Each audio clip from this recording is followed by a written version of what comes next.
A fish called Wanda. Disappointed! Oh man, I don't remember any good quotes. That was the best one.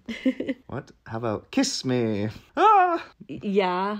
Oh, there's so many good ones. It was too long ago. It was like a month that we watched it. All the trailers. We just watched a trailer, that's true. But that was the only one I remembered from it was disappointed.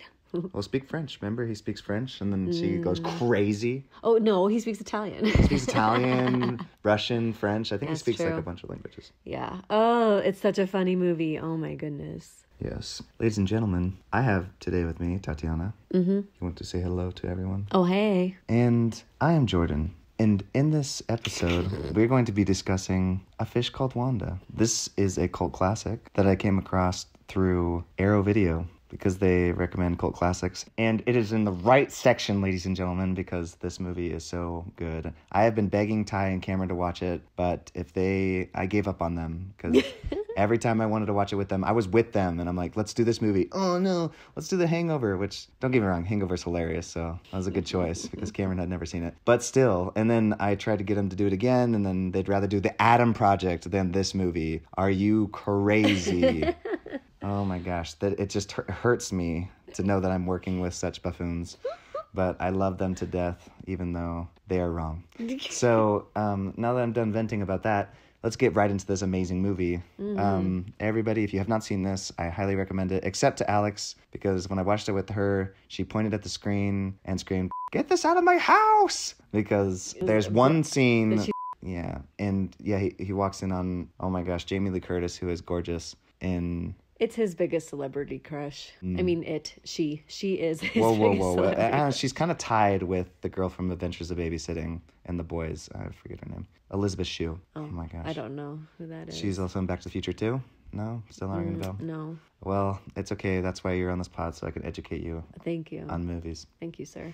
And mansplain to you why movies are so good. Oh, yeah, okay. Oh, yeah, because I'm a man. There's so much men in this movie. Oh my gosh, and she manipulates all of them. Yeah, she's so good. She's the queen. Oh my gosh, she's so good. Oh my gosh, and so gorgeous, and so smart, and witty, and funny. And I love how she's always playing. Funny to me that you think she's so attractive. And she is, but like, that attractive. Always playing so dumb. Like I love how she's like pretending like to be a total ditz and airhead. Yes, I remember I compared her to the Mila Kunis's role in Extract, and you were like, yeah. Totally. Oh, yes, totally. Oh, my gosh. Yeah, you nailed it. Mm-hmm. Which I also want to talk about, and I love that movie, too. Oh, we haven't talked about that yet? No. Oh. Okay, so this movie is very quirky, funny. It's got two of the characters from Monty Python and the Holy Grail. They were my favorite. They were my favorite, for sure. No, actually, those two plus the guy that played the stupid guy that hates being called stupid, those three were my favorite characters. Don't call me dumb. Yes. Oh, don't call me stupid. Don't call me stupid. They are so funny, those characters, and they just played it so well. They're just funny guys. Yeah. Apparently, I don't know if he took it directly from Hercules, but he yells that as well. He goes, "Disappointed!" Really? Yeah, and it's super cheesy and hilarious. Which version of Hercules? It's the old TV show. Oh. Not the movie. You mean Huncules? Yeah, not that one. Also very good. Let's see. What do we start with? How about the first time you ever watched this movie? It was the one and only time. It was when we watched it. I want to say it was a whole month ago. We've been busy, but we're getting around to talking about it now. And it was awesome. I didn't know what to expect, and it was just perfect because I love comedy, and this was like pure comedy. Yeah, and first time I watched it, I already said I came across it from Arrow Video, and I just been going through all their catalog of films. Some of them not so great, but I find these gems which are so good, so I just shuffle through so many different types of film, and when I came across this one, I was just like, oh my gosh, this is such a great movie. And I was able to get my old roommates to watch it, and we got a group together, and we were all laughing so much. Oh, this would be a wonderful group movie. Yes. Oh, this would be perfect for that. Yeah. Well, I thought that until I showed Alex and my sister. True. I know. And I was like, okay, maybe this is not for everybody. That's okay. Not everyone has well, to like I it. think the other problem is right as she screamed that and looked at the screen, like, get this crap out of my house. I hit pause because I was trying to skip over it, like I normally do in movies, because I'm so bad at skipping over things. I always pause on the worst moment. Did the same thing in Schindler's List. I paused right on the worst scene. And of course, it's right there on the big screen for everybody to see. And this scene is 2 seconds long, and so if I just let it go, Yeah. it would have taken less time to just get past that. Yeah, that's funny. But no, I think normally though this would be a fun thing to watch with the group. Like if everyone is enjoying it, like then you're just like playing off of each other's laughter. Yeah, it'd be really fun. Oh, it is. I'd be super down. Just letting you know, I'd be super down to watch it again sometime, like in a group or just us two again too. I'd be down for that as well because I loved it. I appreciate it. Yes, and I love it every single time I watch it. It's just as funny the first time as it is the last. Wait, how many times have you seen it total? Just two just or 3? Oh, 3. And yeah, laughed a lot. My 2 favorite things from this movie, oh man, there's so many different things I love about it. I love how ingenious Jamie Lee Curtis is and how she's always 10 steps ahead of everybody and how she's just manipulating everyone so perfectly. And I just love that everybody is backstabbing each other. It totally reminds me of the beginning of The Dark Knight when all the guys are killing each other. It's like each person, it's like one less person to share the money with. Like this scene has a scene where she's like ready to knock him out. And it's so great because it's like one person screwing over the next and the next. And it's very witty and clever in how they go about trying to figure out it's just clever is a perfect word for it because they're always trying to outwit the other. Mm-hmm. And while being so funny, I mean, like that one guy trying to he's like, you just came out of the bathroom with her. And he's like always trying to come up with things to like distract him. Like, and then because he just said they were brother and sister, which they were faking. Oh, yeah. And it's just like all these different pieces and lies and deceit, and the humor just keeps going. And everybody is playing at 110%. Like I love even the lawyer's wife. Mm-hmm. She is so funny. I was just thinking of her. Yes. Yeah. Oh my goodness. Keep going. Sorry. Was she one of your favorite things? Yeah. Well, I don't know. No, I don't know if she's one of my top 2 favorites, but you were saying she is another example of going full out with their character choices. Yes, and I love how badly she wants the necklace, which has the key in it. And she's like, you gave me a gift. Yeah, you never give me anything this nice. And he's like, but I need it back and I never get no. And then he has to like fake a robbery to try to get it. Uh-huh. But then the guy shows up and then he screws it up because everybody's backstabbing each other and nobody's telling each other the plans that they're doing. Yeah. And so they're all like screwing up the other person's plans while he's trying to fix what he screwed up. Mm-hmm. And it's just like one thing after another. And it's just kind of why things spiral out of control. And then they've got all these fun little side plots. And this totally reminds me, and I can't remember if I said this, but it reminds me of Peter Sellers' Pink Panther. And in the sense that like the guy's trying to kill the dog in the first Pink Panther movie, or is the second one, but everybody's trying to kill Peter Sellers in the crowd, and they all just keep killing each other because they keep missing. He's like in the bathroom stall, and all of a sudden he drops a roll of toilet paper, so he goes out to grab it, and then the 2 guys on the opposite side of the stall shoot each other. Oh, really? And so it's just stuff like that. And this one, he's trying to kill the old woman who's a witness, and then he accidentally kills all the dogs. Yes. Like it's just one thing after another, and it's so clever. And this goes a lot into visual humor because there's so many visual gags, which I love and I miss in new comedies. Somebody broke down how, I think it was Every Frame a Painting, talking about Jackie Chan's visual humor, or it was talking about visual humor, and then he talked about how new comedies just sit there and throw gags at each other, which works really well. And I mean, for like improv or Saturday Night Live, but it's just like for a movie, it's like you have a visual medium in which you can use, and this movie uses that. Because like The Bridesmaids, like I think it's hilarious and I enjoyed it, but a lot of times it's just talking back and forth. They did have some visual gags, like her crapping inside that sink in a dress was pretty funny. Yeah, and I think a lot of the visual gags that you're talking about in this movie and Fish Called Wanda, we could also say falls into the category of farce, right? Farcical comedy, like where it's physical and... Oh, yes, if that means physical. Sorry.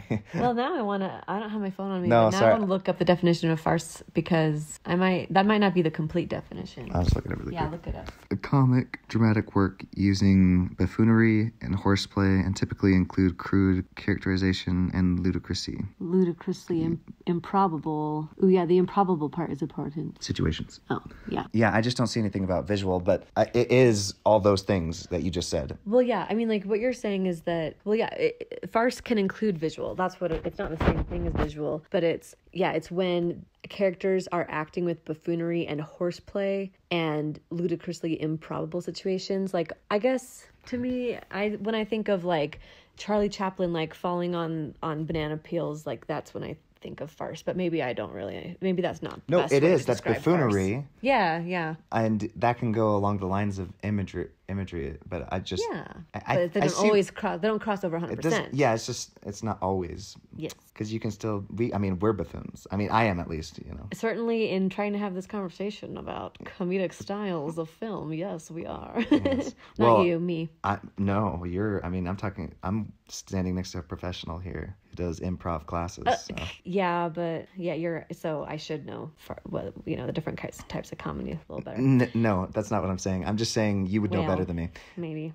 Getting back to this movie, so the guy. It's farcical music. Yeah, so. I said movie instead of movie. Otto, so Kevin Kline, he is so funny. He's in Pirates of Penzance. I still need to see that movie. I've got it on my bucket list. And he kind of, I think, stole the movie. Like, don't get me wrong, John Cleese and Michael Palin, who played Ken and Archie, the same guys from what's that Monty Python and the Holy Grail. Yeah. They're so funny. But gosh dang it, if Kevin Kline didn't, he was so funny as the stupid guy. Yeah, and being called stupid. Well, and he was always talking about philosophy, and he was right. He was saying all this like deep intellectual things, and he was doing it, but he was saying it all wrong, and she kept calling him stupid, and other people would call him dumb, and he hates it so much, and it's just, but he's such a fun character, and he's always got so much energy, and yes, he's weird, and he's always poking fun at other people. Yeah, he's the type that like gets easily bored, so he just does whatever he can to make life interesting. That is a perfect definition of him. Yeah, I kind of just want people to see this movie. Like, if you haven't seen it already, like, stop listening and watch it. Yeah. I don't even care about giving away what happens in the plot, because, like, that's not what makes the movie great. It is a cool, interesting plot, and I was kind of surprised, like, I didn't know what was going to happen at the end, but it's way more intriguing for the comedy. Yeah, and it really is the ride. Like, yeah, enjoying the ride. It doesn't stop. Throughout the entire film, it's just joke after joke after joke. Yeah. One of my favorite things, I don't know if I could say this is top 2, but I loved during the courtroom scene when she was just, giving her testimony, and then she calmly said the thing that the main lawyer guy was not expecting. He's like, what? And then I love how he calls her Wanda, and he's just like so flustered. Oh, that scene is great. There's many great scenes, though. I can't just pick one favorite. And once again, another court scene. My wife is an attorney, so she had to be like, I don't think that's correct. And I'm like, well, maybe it's different in England. I know, yes. That was the thing, is I had to be... that was helpful for me to not get so upset. Because I was like, I don't know how things go in England. Maybe that is how it is. It's a different time as well. Yes, and it's a different decade, yeah. So, laws change, just saying. Yeah, okay. Yeah, I'm the worst when it comes to watch. If you watch a courtroom scene with me or an attorney scene with me, I will comment on it, on whether it is factually accurate or not, or whether I don't know and I'd have to look it up. Like, no one's asking me. I cannot help myself. I will comment. I'm the most annoying person. Anyways. I didn't think it was annoying. I just thought it was funny. Also, I need to say another favorite thing. So I said one of my favorite scenes. Another would be, I should have been thinking more, but I was just so intrigued by what you were saying. I was just like listening and paying attention to you. I like the farcical humor. I do. And I like that there's a combo. It's not just farce. It's other types of comedy too. It's really clever, like you said. So we highly recommend it, yes. Yeah. Right? Wait, I'm not done. Oh, you have more stuff? Uh-huh. I really also liked the scene in the house of the main lawyer guy when... when the Kevin Kline character came, and he was not supposed to, but then he ended up helping the situation when the wife and daughter came home. I mean, it's not like I'm rooting for the cheating, but his wife ended up only wanting him for, I don't know, she's had a lot of pride, and they were sleeping in different beds. I don't know. Whoa, message from my wife. If you're proud, then it doesn't work. She had just a bit too much pride, and then she was the one to be like, I'm divorcing you, and she had all the money, and he lost his job, so it was the perfect equation for him to run off and go to a different country. I'm digressing, I guess. Yeah, just that scene though in his house was pretty funny. All the elements that work together. I'm not adding really anything insightful, but no, well, it doesn't have to be. I mean, we can just say our favorite parts, because this movie has a lot of just really funny moments and funny bits and funny scenes. So it really is one of those movies where I don't have a ton to say except that it's very, very funny. Yeah, it's one that I would totally watch again, and then I would start to remember the quotes a little more, and I might quote it all the time. It's totally one of those movies. Yeah, it definitely goes along the lines of quotable. Yes. Also, just kind of falls under like a John Landis kind of quirky, funny movie. It is R, so there's some raunchy humor, but it's, I mean, pretty tame for an R, though. Yeah, it was all very light. If there was that raunchy humor, it was... Yeah, they weren't like trying to make us uncomfortable. They were just it's being really an light. English film. And yeah, they're British. I don't know. It's just British, yeah. Same thing. Okay. Yeah, if you're fans of the Monty Python and the Holy Grail, I recommend it. If you're fans of like really quirky, clever films, especially the older ones, like it just falls with even the one we just recently saw, What's Up, Doc? Where it's just like there was so much visual humor to be had in that. And I just kind of miss that because I feel like we're kind of straying from it. Mm-hmm. Well, not everybody. Some people are, though. Yeah. You just have to dig for them. And remind me of why the title isn't one of the fish that belongs to that. Yeah, the one he eats, remember? That one is named Wanda. Yeah. Well, he eats all the fish, and then the big one. That was so gross. Oh, my gosh. That was so funny. And it was so funny at the same time. Yeah. That was such a great scene. Yeah. And you thought he was going to die when he put the carrots in his nose and the pear in his mouth. You're right. I was very distraught. Well, I was concerned too because they actually did that. So I was like, oh my gosh, he's like actually choking. Oh, and that was another one of my favorite things was that actor, his chemistry with the actor that played the lawyer, because I was just like, I saw them in a scene for the first time and I was like, they've worked together before. They have amazing comedic chemistry. And then that's when we looked it up and we saw that, yes, both of them were in Monty Python together and assumedly a ton of other things. I love that. That just makes me so happy. Well, and speaking of Monty Python, and maybe we've already mentioned this on the pod, but that was my favorite play I've ever seen is Spamalot. Yes, it's his favorite. Because Tatiana takes me to a lot of plays, and that one was amazing. I mean, more than I've ever gone. Like, right. Because I know that's not a lot for you, probably less than normal. And I've gone about the same amount as I normally go. Even maybe a little more than I sometimes go. Whoa, okay. Well. I know, I just get excited. I'm like, ooh, play, and I have a date. Yeah, Spamalot, amazing. If you ever get a chance and it's playing somewhere, I highly recommend it. Mm-hmm. At least, I mean, the one we saw. Cast. Yeah, that was where it worked so perfectly because the cast we went to was hilarious and they were so perfect. Yeah, just at a community theater. I was so impressed and surprised. Yeah, because we've gone to even like very expensive plays with not such a great cast. Mm-hmm. So obviously that makes a huge difference.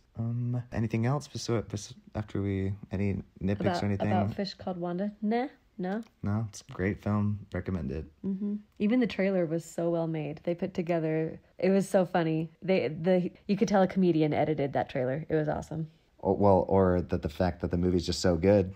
Yeah, but the flow, it's like you could tell that a comedian influenced the flow. Well, of the trailer I thought that, but I showed that trailer to Ty and Cameron, and they weren't interested in watching it. So they just don't get British humor then. I guess. So a few movies we forgot to mention that we watched. We watched The Big Lebowski. Thoughts? I want to hear. Remind me, which one is that? The guy that is the dude. Oh yeah, the Californian. So just wondering your thoughts though. That was so good. His character, the main guy's character, was so good. Oh, his friend though, the guy played by that one actor. He's in a lot of things, and he's the voice of like I think Zeus. Oh, John Goodman. Yeah. His character drove me crazy. He played it so well. I just that character bugged me so much. And then their third friend. He's so great. But yeah, I loved it. Was so realistic. It was such a realistic depiction of Californians. I loved that. Goes right along with SNL, the Californian skit. The ending, I was like, what? Like at the very end, I'm like, wait, so what's the message? What's the takeaway? I think, didn't we watch a YouTube video talking about their interpretation of the message? Yeah, and that was helpful. I was like, okay, yeah, no, it's just it's kind of like anticlimactic, and it's kind of like, that's the point, is that there's some people out there that kind of, they refuse to get stressed or too affected by things. I don't know. It was a good YouTube video. It was a good summary. But yeah, it was a great movie. Very well made.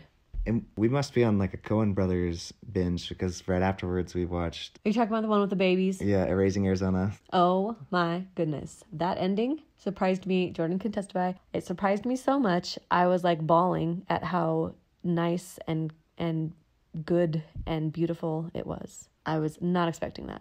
Well, I've seen it a bunch of times, but I wasn't expecting it either. Because I just remember it being funny, and so that's why it was fun watching it with you. Because then all of a sudden, all the tears started flowing, and I'm like, oh no. And then I started getting emotional because I was thinking about like, yeah, well, maybe it's different now that we're starting our own family, you know, together. So and.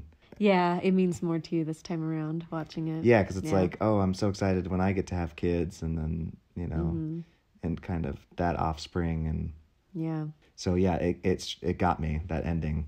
The ending was like not expected, especially when it's so quirky and funny. It was like all of a sudden I'm watching like a church video. Like it was such a good, wonderful, beautiful message. Yeah. Well, it practically was because they're like, I don't know, maybe I'm just in Utah. Yeah. He was talking about maybe that'll be me someday, or maybe that's only for people in Utah. Or some kind of joke about like saying how like maybe to be a family man and to have that much joy in a family is only in Utah. Just a flattering joke. It was so funny, and it was just so. But yeah, him having that dream, that vision at the end, when you think that him and his wife are about to get divorced, and when you're thinking that they're feeling hopeless about having kids. Oh, it was just beautiful. Oh, I can't even.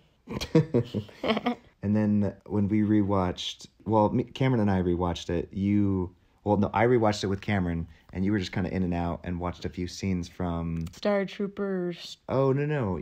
Okay, yeah, we watched that too, but I was going to say the beta test. Oh, yeah. Didn't we already do a whole episode on that one? Yeah, we did, but then remember I rewatched it with Cameron, and it was just fun just to mention when we rewatched it, we even had more thoughts. Oh, yeah, you're right. At the end, you're like... Oh, wait, this time around, I was thinking when he came into the bar and was talking to that girl, and he's like, I know you. And then you're like, she said something that you're like, oh, then she had to have known it was him. And I'm like, oh, I watched it this time and thought, there's no way she could have known, or something. It was like vice versa. It was just funny because watching it a second time, we had even more thoughts. Yeah. Actually, I think that my opinions were about him and his wife. I think it was about whether, like, just like because there were a lot of question marks about whether she had also gotten an invitation or that was in his head, and whether she why she had a scissors in her hand, or I don't remember, but yeah, I definitely had stronger opinions watching it the second time about what he knew and didn't know, and what she knew and didn't know, and what was they all knew and didn't know. What I mean to say is what was true and real versus what was imagined in his head, and I think some of it was imagined, but some of it was real. Yeah, a weird mix, which maybe that's, I don't know, maybe that's not likely, that's not consistent, but that's my opinion. I have strong opinions about it now. That's all I know. And then, yes, you were correct. I watched the whole Starship Troopers with Cameron, but then you watched the first half. Thoughts on the first half? I mean, I think I got a little bit past the half, but it was just so late at night I had to go to sleep. I would have totally kept watching it otherwise. It was funny, and it was fast-paced. Yeah. But not too fast-paced. It was kind of a perfect pace. And it was just fun and funny. And was it fun? It was fun. Yeah. It was well thought out, you know? I mean, it was kind of like a little bit making fun of stupidity, but in a very clever way. I don't know. Yeah. Yes. I mean, because it's a foreign director poking fun at Americans. So yeah.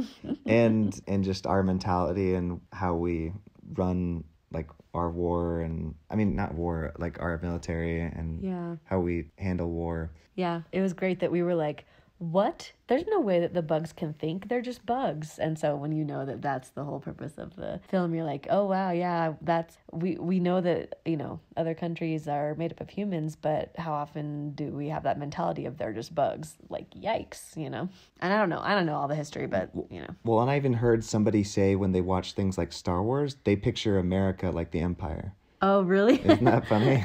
Yikes. Yeah. You're like this dominating country that just comes in and, you know, cleans house. And because sometimes we do that, but they don't realize, because a lot of their governments keep everything so secret. Oh, yeah. Or they don't realize what kind of effect they're having on other countries and stuff. Okay, anyways, wait, no, but here's another thing. I thought it was funny how they depicted like all of the Americans, or well, I don't know, whatever, all of the war people as yellows. Like everyone was just very upbeat, happy, like stoked to be there, like not a care in the world. Like they depicted everyone as yellows. And another thing was, what was I going to say earlier? Well, almost as a complete commercial, it just felt like an advertisement to join the war. Oh, yeah. Until they actually get there, then it's like D-Day, and it's just like a bloodbath. Oh, right, yeah. Or how about the scene when they're like, those Mormons had to build their temple. Oh, that was hilarious. It was so quick, and it was just funny. Would you like to know more? Oh, what was I gonna say? I really okay. had Well, a comment. You'll have more to say when you finish it. Oh yeah, I do want to finish it. But you guys told me the ending, and it's like, okay, well, I'm good now. Like now I know how it ends. I don't really need to watch it again. Yeah, but you missed when the guy gets his brain sucked out. No thanks. So I'm good to not watch that. Oh, that girl with the curly hair was psycho. She was legit like a stalker. I did not understand why she was so into this guy that wasn't into her, or what she saw in him, honestly. Like, he was kind of boring. Anyways. But, I mean, have you not seen Pearl Harbor? No. Oh, wait, yes, I did. That's literally the same love triangle. Like, or I guess there was one, okay, so there wasn't an extra girl in that situation. Because Ben Affleck hooks up with a girl they think dies. I mean, he goes to war. They think he dies, and so she falls in love with the friend, and then he comes back, and then it's this weird triangle. Yeah. And then the other guy goes. They both go back to war, and then he dies, and then he comes back and gets back with the girl. You know what? That's not the same as The Majestic, but now I super want to watch The Majestic. It's kind of similar with Jim Carrey. Have you seen that? When I was very young. We should watch that sometime. Okay, I remember I was going to say, didn't the Star Trooper or whatever it's called have quite a lot of like big name celebrities? Now I'm not sure. Maybe not. In the movie, there's actors? Yeah. It had the guy from How I Met Your Mother. Oh, yeah. Neil Patrick Harris. And then it had Dennis, the girl from 007. Or Denise, I don't know how you say it. Yeah. Cool, that's all I have to say about that. Okay, I think that's pretty much it. And then we've been watching a lot of TV shows, but we'll eventually do episodes on whatever shows we haven't. Oh, we wanted to mention one more thing about Only Murders in the Building. There was an episode with nobody talking. Oh, yeah. And I get what they were going for. It just didn't work. I'm sorry. Yeah. I do agree it's ambitious and creative and clever. And I actually, I want them to keep trying stuff like that. Right. Because I do a better job at it. It just didn't work. Especially when a show relies so much on Steve Martin and Martin Short because they're hilarious. Yeah. And when it all relies on them and their funny jokes and them... Yeah. When you try to do an episode that kind of fills out of left field, that doesn't really fit the pacing of the show, because it kind of tried to be like this melodrama thing, and it just came across very out of place. That was a perfect explanation of why it didn't work. Yeah, but I want them to keep trying, so I don't want that to discourage whoever made that episode. I'm glad you tried, but it didn't work, so sorry. But keep at it. Maybe one day you'll get it right. And I'm very excited because I saw that they have a trailer that dropped for the second season. I don't want to watch it. I just want to watch the show when it comes out. So I don't like spoilers. When did it say it would be coming out? I don't know. Sometime this month. Soon. This month? Or next month, yeah. Pretty soon. Good. Yeah, there's a lot coming out soon. So Jordan's very excited for the movies that are about to come out. Yes, 1,000,000%. And I think that's everything. I'm sure I'll remember something else, and I'll be very upset that we didn't share. You'll be like, yeah. Oh, wait, did you want to share your thoughts about, what's that black and white movie we watched? We even mentioned it on the pod already. Black and white movie. No, it wasn't black and white. Sorry, it's color. What's Up, Doc? Share your thoughts. Like it? I love What's Up, Doc. Yeah. That was the first time you finished it too, right? Yeah, the first time I had seen it, I only saw the last, quarter of it. But my memory was, oh yeah, I loved that movie. And so when we saw it with your family members, and there was at least Kelsey that hadn't seen it yet, so that was why we're like, okay, yeah, someone hasn't seen it. If you've only seen the last quarter, you haven't really seen the movie. I know, but my memory I did not remember that was all I saw.